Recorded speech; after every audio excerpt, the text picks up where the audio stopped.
Kembali lagi di Cahaya Hati Indonesia dan kita akan membahas tentang adab pada saat mendengarkan azan. Ini penting banget ya. Mungkin ada yang sudah paham, tapi banyak juga yang belum paham ya. Ternyata banyak sekali keistimewaan pada saat kita mendengarkan azan. Nah baik, siapa dulu nih kira-kira? Abi ya mungkin ya, Abi ya. Abi ini memang banyak yang bilang katanya setiap azan itu harus dijawab kan ya. Terus setiap penjawaban ada sesuatu yang luar biasa. Terus pada saat doanya juga Masya Allah. Nah kadang-kadang orang kalau azan cuma gini doang. Allah Akbar, iya azan lagi nih, aduh bagaimana sih bentar lagi ngapa masih ada yang gitu juga. Ada yang sekarang azan hanya untuk pengingat waktu tapi bukan pengingat sholat. Udah zuhur nih, sholat kagak. Dasar nih kagak. Nah mohon ilmunya nih Abi sehingga akhirnya kita semakin mencintai azan. Dan akhirnya kita tahu tentang akhlak dan adab pada saat azan datang. Bismillah, izin Ustaz. Fadal guru, fadal. Ya. Subhanallah, ternyata kalau ngelihat azan ini luar biasa. Tadi Ustaz Zaki sudah menyampaikan di awal itu panggilan dari Allah. Bukan dari manusia. Gimana sih kita ini kalau di Allah memanggil gitu ya. Jangan sampai di nomor 2 kan, luar biasa ya. Selanjutnya ternyata, usikum wa iyaya nafsi bitaqwallah. Orang sangat sungguh banyak lalai terhadap azan. Walaupun orang itu menunggu azan, ditunggu-tunggu pas bulan Ramadan. Tapi begitu adzan maghrib tiba, begitu Allahu Akbar, dia takjilnya disegerakan, habis itu nggak dijawab adzannya. Iya benar. Cuma makan, bahkan nggak segan-segan, udah tutup jendelanya, kenapa kita makan? Astagfirullahaladzim. Ditunggu adzannya, begitu tiba adzan tidak didengarkan, malah sibuk dengan makanan yang disantapnya. Beberapa hal yang perlu diketahui agar kita ini merapat dengan adzan. Usikum wa iyaya nafsi bitaqwallah, Masya Allah, luar biasa nih kalimatnya. Ternyata kalau dalam satu masjid, iya, yang paling banyak pahalanya itu bukan untuk imam, bukan untuk makmum, tapi untuk muadzin. Muadzinlah yang pertama kali mendapatkan pahala numpuk. Pahala imam untuk muadzin, pahala makmum untuk muadzin. Seberapa banyak makmum, seperti itulah pahala muadzin didapatkan. Makanya orang berebut muadzin. Al-Tu'ai bin Abi Rabah mengatakan kalau diajak untuk berperang syaratnya minta satu. Saya minta syarat apa? Saya jadi muadzinnya.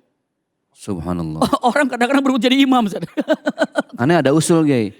Gimana kalau kita jadi merebut aja ya? Itu luar biasa. Benar. Kalau ada maka cita-cita kamu apa? Mau marbot. Kamu marbot. Itu pahalanya luar biasa. Iya benar. Nah muadzin itu luar biasa. Tapi sekarang kita gini. Waduh kalau gitu enak dong jadi muadzin. Betul. Nah kalau sampai di situ mendengarkan kalimat ini. Orang akan merasa iri besar-besaran terhadap muadzin.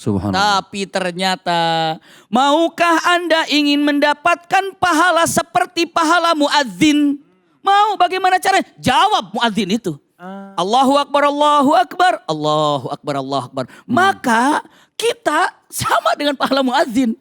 Masya Allah. Tapi inilah dia, sekali lagi ya urutannya. Paling besar pahala bagi orang yang hadir di situ adalah muadzin. Paling besar pahalanya adalah muadzin. Iya. Selanjutnya orang kan berebut ingin jadi muadzin. Tapi terkadang muadzin juga pun sudah ditentukan. Gak ada masalah. Dia sudah muadzin 1, muadzin 2, muadzin 3. Kalau misalnya saya tidak bisa adzan, gak ada masalah. Kenapa? Saya akan jawab daripada adzannya. Sehingga saya mendapatkan pahala tersebut. Masya Allah. Ini dia. Terkadang orang menganggap enteng terhadap adzannya itu. Subhanallah. Mbak kalau sedang berhenti apa saja dengarkan. Terus ada pertanyaan, nah kalau saya dengar di TV bagaimana? Kalau saya dengar di radio bagaimana? Kalau saya dengar di handphone bagaimana? Gitu kan? Ternyata para ulama tanpa merasa hormat dengan perbedaan pendapat ini, Anda disunahkannya bahkan dianjurkannya untuk mendengar dan menjawab azan ketika di situ ada berjamaahnya. Di handphone ada berjamaah nggak? Cuma azan doang. Jadi kalau di masjid itu dengarkan karena itu hal yang luar biasa. Iya, dengarkan. Apalagi kalau di handphone ya hanya handphone, hanya untuk mengingat mungkin tadi dikatakan. Tapi kalau di masjid mengingat dan mengajak. Subhanallah itu kalimatnya. Hal yang terindah lagi punten. Masya Allah. Kalimat yang luar biasa ternyata. Ya Rabb. Salah satu hal yang indah.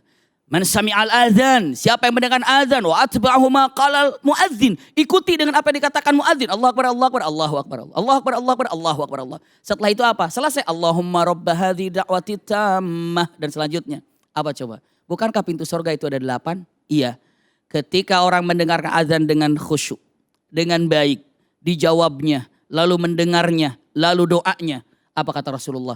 Pilih orang itu mau masuk pintu sorga dari mana. Subhanallah. Pilih, mau masuk pintu sekedar dari mana gitu. Tinggal asal pilih ya. baru dengar azan, Ustaz. Baru dengar azan. Apalagi kalau sholat gitu, Masya Allah. Apalagi kalau mengikuti anjuran-anjuran tadi disampaikan Ustaz Zaki dari awal. Ini sholat tuh begini-begini, baru dengar azan aja begitu. Baru dengar azan. Orang kalau sudah tahu kekhusyuan itu bukan mulai pas takbiratul ihram. Kekhusyuan itu ternyata pas mendengarkan azan, itu kekhusyuan yang ada. Jadi mungkin kalimat yang terindah, ketika saya mendengar azan, apa yang harus dilakukan? Tahu dulu ilmunya. Nih keutamaan azan begini. Kalau sudah tahu keutamaan azan begini, pastikan dia tidak akan pernah tidak pernah demikian. Masya Allah. Seperti itu. Usikum wa iya ya nafsi bitaqwa. Subhanallah. Zaki mungkin ada yang ingin tambahkan masalah azan. Jadi memang gini ya, ketika azan kan kita kudu nyimak nih. Setiap panggilan dari mulai Allahu Akbar sampai ditutup dengan Allahu Akbar lagi. Kita nggak sadar kalau ternyata awal kita hidup semenjak lahir sudah diawali dengan mendengar azan. Sepanjang hidup kita nggak pernah lepas dari azan. Pun terakhir di saat badan kita sudah tidak bernyawa juga diawali dengan azan. Sekarang cuman gini, perbedaannya waktu kita baru lahir diazanin sama orang tua kita, itu karena saking bersihnya hati seorang bayi yang menjawab hatinya. Nah sekarang karena kita hidup yang menjawab lisan kita. Nanti ketika sudah meninggal yang menjawab ruhnya. Artinya kalau kita simak setiap kita seorang muslim, laki perempuan, muslim muslimah tidak pernah bisa lepas dari azan. Bahkan azan setiap detik itu berkumandang di belahan bumi manapun. Setiap perbedaan waktu. Artinya asma Allah itu tidak pernah bisa lepas dari telinga kita. Allah, Allah, Allah dan terus Allah. Dan sekarang udah canggih, kita ke mall di Indonesia ya. Kalau dulu mungkin pas umroh doang. Kalau kita masuk mall aja sekarang azan tuh udah ada pakai speaker. Sekarang bahkan di taman rekreasi, kebetulan kemarin saya baru jalan-jalan nih, Bang Ali ya, ngajak anak-anak. Lagi rekreasi, itu tiba-tiba kita diingetin waktunya azan zuhur, jadi segala aktivitas diberhentikan dulu. Subhanallah. Luar biasa itu. Artinya memang ini nasihat buat diri kita pribadi, terutama buat saya. Kalau udah azan sebisa mungkin kita simak lah. Mumpung masih bisa nyimak. Betul. Kalau entar jasad udah nggak ada nyawanya udah nggak bisa nyimak. Dan subhanallah ini panggilan dari Allah Subhanahu Wa Taala. Kita lagi SD ingat nggak Bang Ali? Ada lagu kebangsaan nggak boleh ngomong. Diri, hormat, pakai topi, mana panas lagi kan?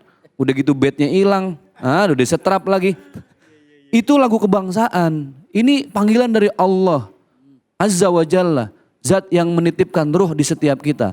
Allah yang menciptakan alam semesta. Allah yang pada suatu saat akan menghancurkan semua apa yang serba kita cintai. Allah yang manggil. Kenapa kita tidak luangkan sejenak saja untuk menyimak kalimat itu, masuk dalam telinga, kita resapkan dalam hati, setiap kalimatnya Allahu Akbar, Allahu Akbar, Allah Maha Besar. Kita jawab. Makanya tadi beliau menyampaikan subhanallah jadi ilmu buat kita semua. Bahkan pahala yang menjawab orang azan saja itu sudah sama dengan orang yang mengumandangkan azan. Untung ada hal seperti itu yang disampaikan oleh baginda Rasulullah SAW. Yang repot kalau tidak ada kompensasi kayak tadi nih. Akhirnya orang berebut jadi azan Kiai. Oh baru asyhadu Allah udah disikut sama yang lain. Gantian. Gitu. Subhanallah makanya mumpung masih hidup para pemirsa semua. Mari di saat azan berkumandang mungkin selama ini kita anggap ini hal yang remeh. Sejenak sesaat kita luangkan waktu dan hati pikiran untuk meresapi panggilan Allah yang maha besar. Dan kalau di luar negeri beliau lebih paham lah. Azan itu jadi metode dakwah. Bagaimana orang yang azan, muazin di masjid itu sangat selektif, dipilih oleh para DKM di sana. Jadi azan subuh sampai isya itu benar-benar jadi satu nilai seni yang begitu indah, memanggil orang lain termasuk non muslim untuk menyimak azan dengan begitu indah. Nah kekurangan kita satu nih, azan subuh udah aki-aki lagi kan. Allahu Akbar, Allahu Akbar. Boro-boro bangun itu kan.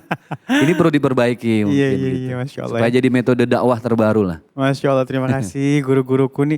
Azan ini juga ada yang bilang al-awal ru'yah. Jadi kalau misalnya udah kita jawab ada azan maka setannya pada kabur semua. Jadi kita dimudahkan untuk berangkat untuk ibadah. Masya Allah ya. Jadi penting banget azan ini. Dan mudah-mudahan tadi yang apa disampaikan oleh guru-guru kita menjadi motivasi buat kita semuanya. Baik, sesaat lagi kita akan ngaji yuk bersama guru kita Al Ustadz Azhari Nasution. Siapkan Al-Quran ya. Jangan kemana-mana, tetap bersama kami di Cahaya Hati Indonesia.